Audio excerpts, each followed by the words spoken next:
If you're watching this video, you're probably thinking about changing to a closing role. So to help, I'll break this video down to 3 parts. Number 1, what to consider. Secondly, the skills you'll need to master to succeed. And 3, how to stack the odds in your favor. Let's face it, sales is never going to be a 9-to-5 job. And if social pressure is the only reason you're thinking about making the change, but you don't actually enjoy the role, that's the recipe for a burnout. My recommendation is to write down what you enjoy and despise doing on the day-to-day, and also grab a coffee with your AE colleagues to see how their day looks like. There are definitely pros and cons to becoming an AE, higher salary being one of the pros, and I happen to find it more exciting because of how varied it is, but it does come with its own challenges and maybe more than you're normally used to. You'll be taking on more responsibility, and I'll talk about that in the second part of this video, but all these variables in the deal also have an effect on your salary. Closing deals takes more time, so you have to wait longer until you get to your money, and many things can go wrong, so even though you could end up doubling your salary,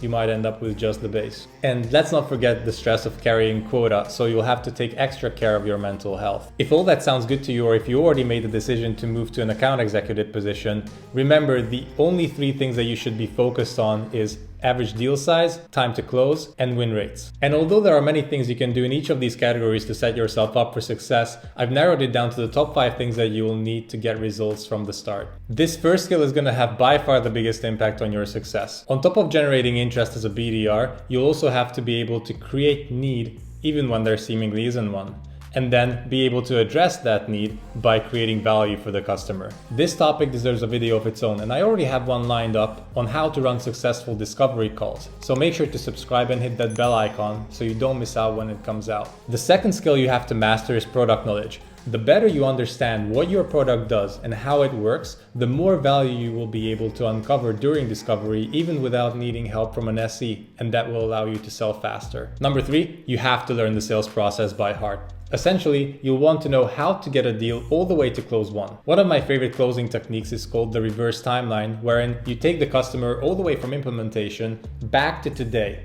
And that's increasingly difficult if you don't know what actions need to happen at each stage of the sales cycle, how to close each stage, and more importantly, how do you create and maintain urgency throughout the sales cycle until you close the deal. Number 4, you have to learn how to get stuff done. Sales is a team sport, and especially in technical sales where products can get very complex and messy, you'll often find yourself asking for help from different people across different departments. So you have to learn how to collaborate internally effectively. But that's not all, because the customers usually have their own way of doing business, so you'll have to collaborate effectively across different stakeholder types. So even if someone ghosts you or leaves the company, you still end up closing the deal. Number 5, you have to break down how to get to your number.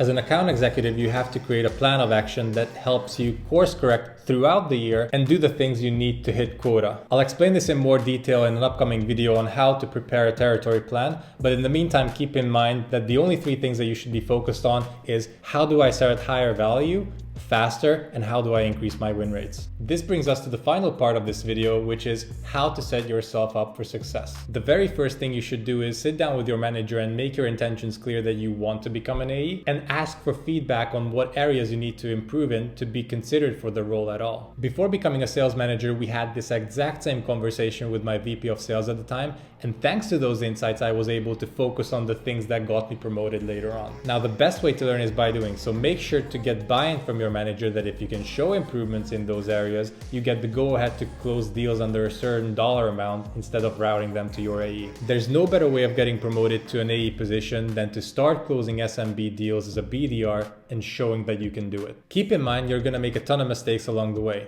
and that's all right. Just make sure to ask for coaching and mentorship proactively, either by having someone senior on the call with you, or nowadays there are many call recording tools you can use to get feedback asynchronously from your peers and manager. And that's it. If you enjoyed this video, make sure to like and subscribe. Check out some of my other videos, which will be here and here, and see you next time.